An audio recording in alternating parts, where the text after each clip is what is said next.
Bom, nesse projeto eu vou mostrar um receptor regenerativo para a faixa dos 6 metros.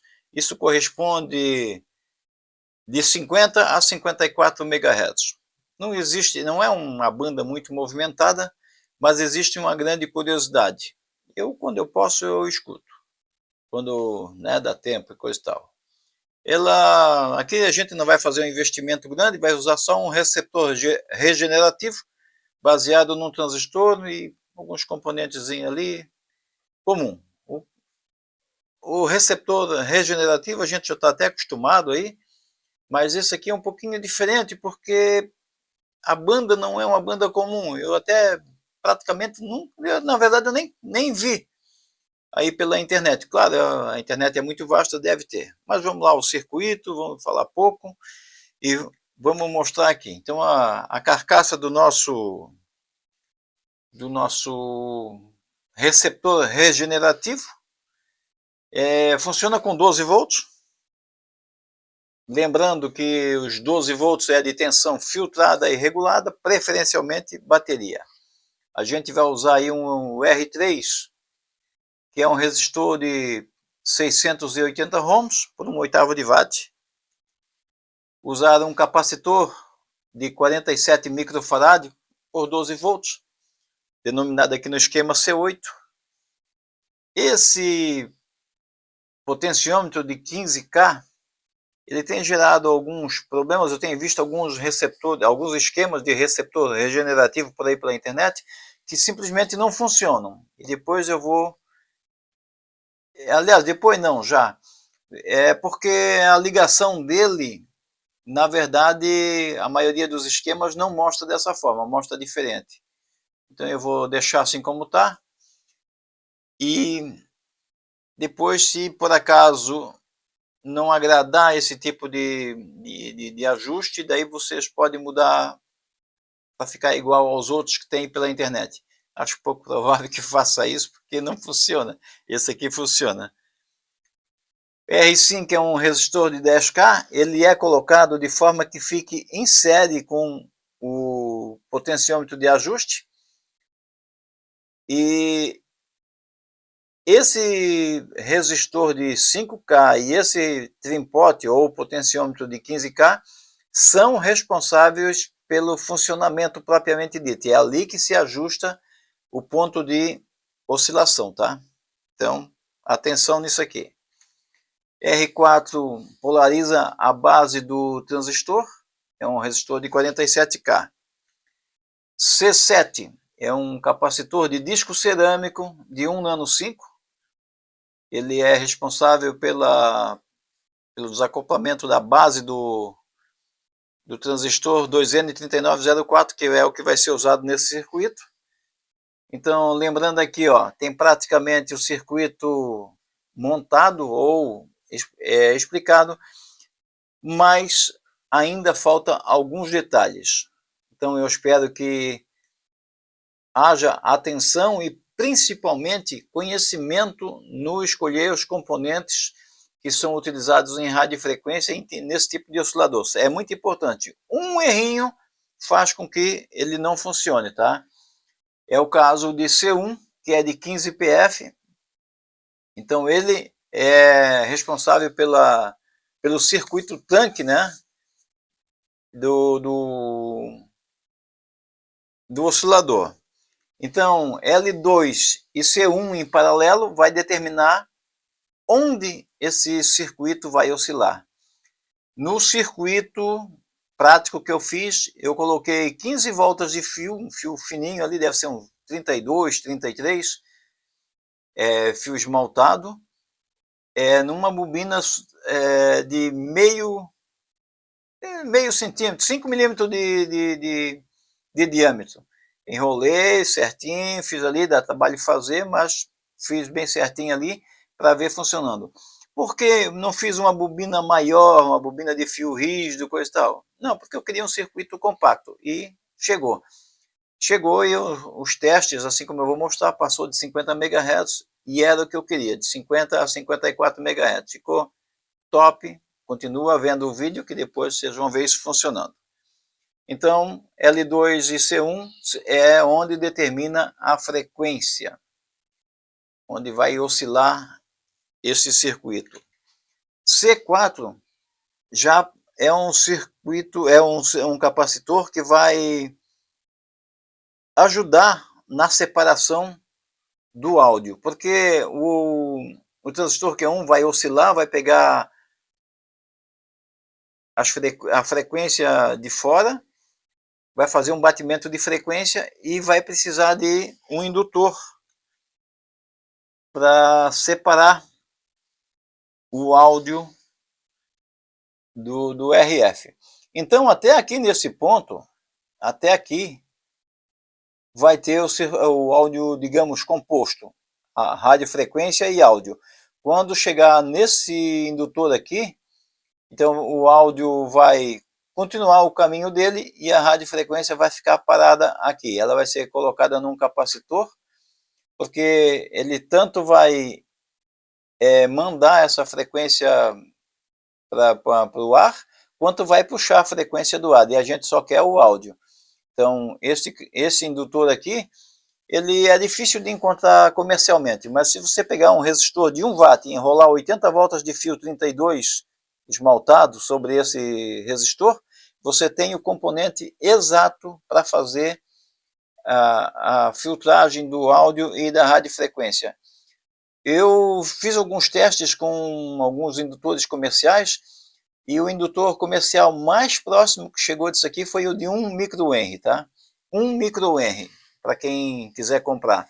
Ou então, de 80 a 100 voltas de fio 32 esmaltado sobre um resistor de 100K de 1 watt. É difícil de achar esse tipo de resistor também, porque uma dissipação de 1 watt em 100K é um pouco raro, tá? Mas existe.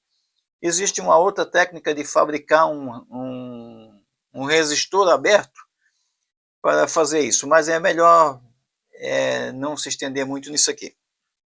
Então vamos lá. Este capacitor C2, este capacitor é de 22 PF e ele é responsável pela realimentação da oscilação do transistor.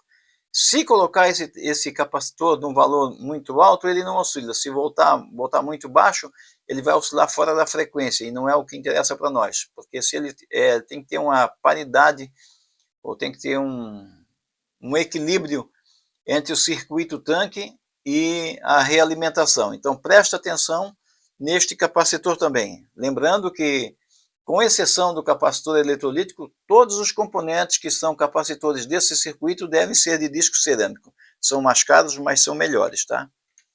C3 é um capacitor de 100 picofarad, é ele que vai fazer o acoplamento do sinal que vai ser capturado e do sinal também que vai ser enviado. É interessante que esse circuito tanto envia quanto recebe radiofrequência.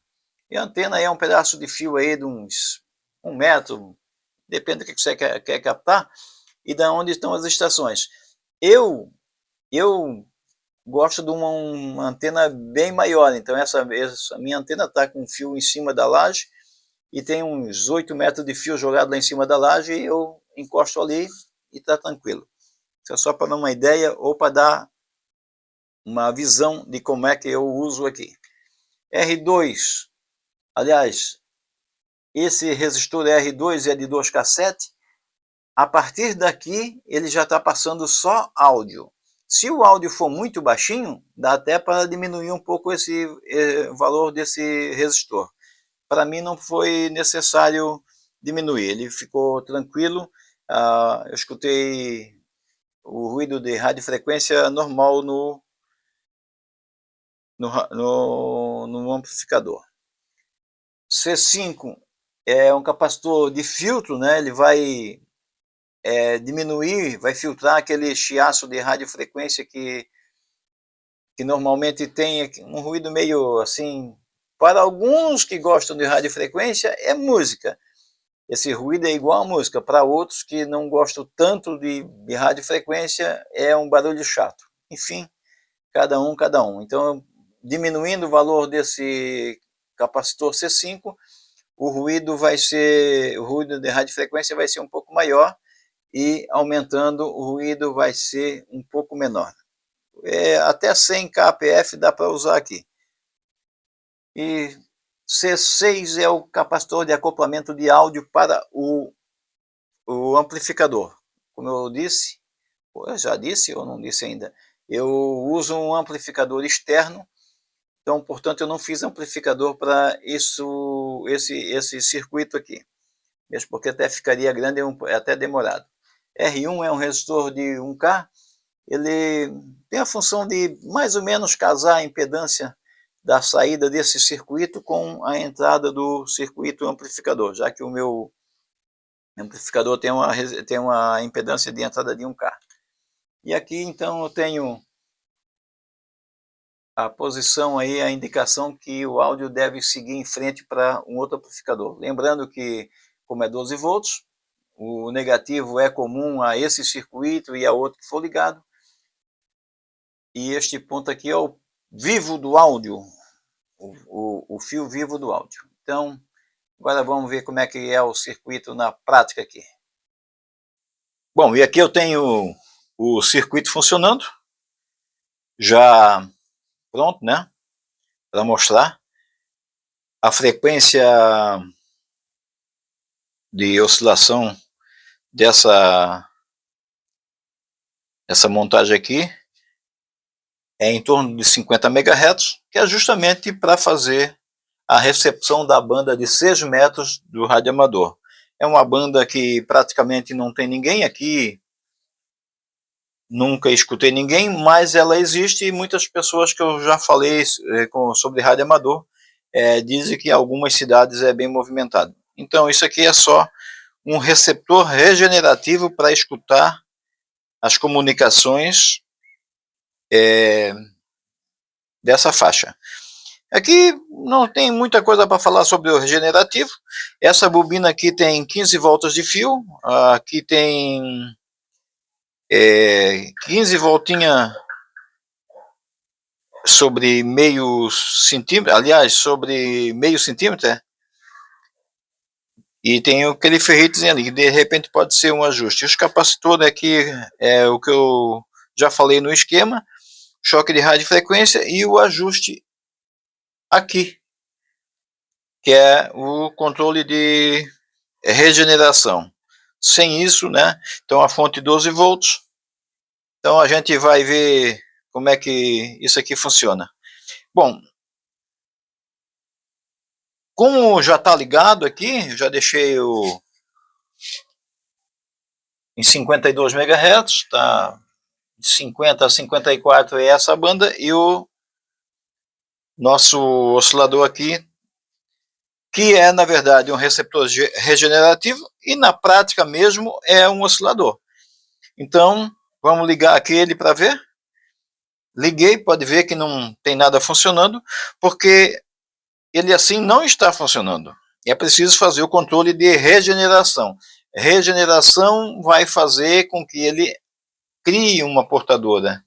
Veja só, além de controlar a potência, também controlo a regeneração. Aqui eu coloco mais ou menos no meio,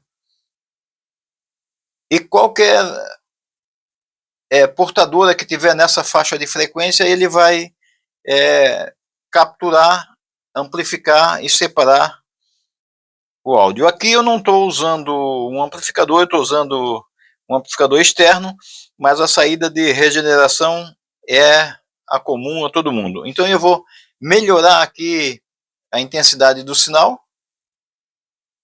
Veja só, eu consigo fazer uma potência relativamente boa,